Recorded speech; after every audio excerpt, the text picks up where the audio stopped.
لا تجد عبدا في قلبه مثقال ذرة من ايمان الا قبضت روحه، لان الساعة لا تقوم الا على شرار الخلق. ثم يأمر الله الملك إسرافيل بالنفخة الاولى، وبعدها صعق من في السماوات ومن في الارض الا من شاء الله، وتظل الدنيا هكذا 40 عاما ليس على ظهرها حي، ليس على ظهرها احد حي الا الله. الكل نام تحت التراب، لا روسيا ولا امريكا ولا المانيا ولا انجلترا ولا الصين ولا فرنسا. ويسألونك عن الجبال فقل ينسفها ربي نسفا فيذرها قاعا صفصفا لا ترى فيها عوجا ولا امتا. وعندما تخلو الدنيا وتبدل الارض غير الارض والسماوات، يقول الله تعالى يا ملك الموت من الذي بقي من الخلائق؟ الانس ماتوا والجن ماتوا والملائكة ماتت. الملائكة عندما نزل قوله تعالى كل نفس ذائقة الموت، قالت الملائكة لسنا نفوسا وإنما نحن أرواح طاهرة. فنزل قوله تعالى كل من عليها فان، قالت الملائكة لسنا على الأرض إنما نحن سكان السماء. فلما نزل قوله تعالى كل شيء هالك إلا وجهه له الحكم وإليه ترجعون، خرت الملائكة ساجدين لله وقالت سبحان من له البقاء وحده. ماتت الملائكة والإنس والجن والطير وكل ما على الأرض وما فوق السماء، إلا ملك الموت.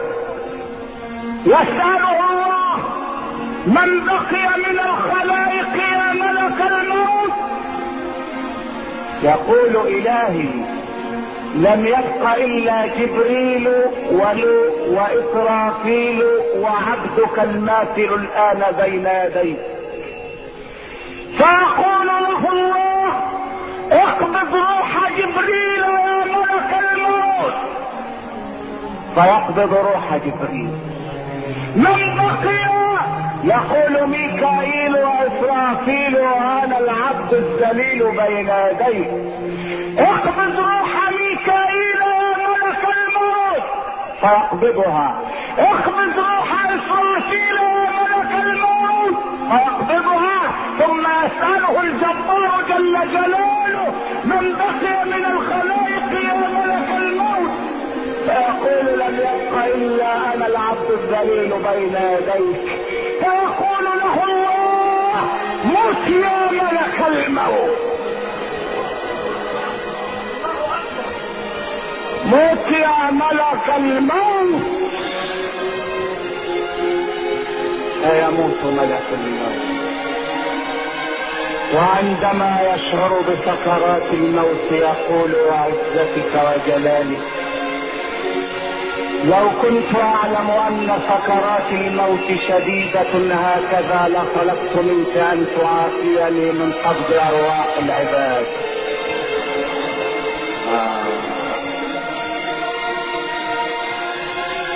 ويموت ويموت يموت ملك.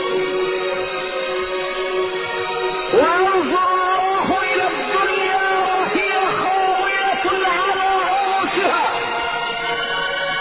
الشمس صورت والنجوم انكدرت والجبال سيرت والآثار عطلت والبحار فجرت والنفوس زوجت، السماء كشفت، الجنة أزلفت، الجحيم سعرت. ينظر ربك إلى الدنيا وهي خالية فيقول يا دنيا أين أنهارك؟ أين أشجارك؟ أين بحارك؟ أين قصورك؟ أين الملوك؟ أين الملوك؟ أين أبناء الملوك؟ أين الجبابرة؟ أين أبناء الجبابرة؟ أين الذين عاشوا في خيري وعبدوا غيري؟ لمن الملك اليوم؟ لمن الملك اليوم؟ يا دنيا يا دنيا أين الجبابرة وأبناء الجبابرة؟ أين الملوك؟ أين أبناء الملوك؟ أين سكان البيت الأبيض؟ أين حكام الكرملين؟ أين سكان عابدين وقصر الدين؟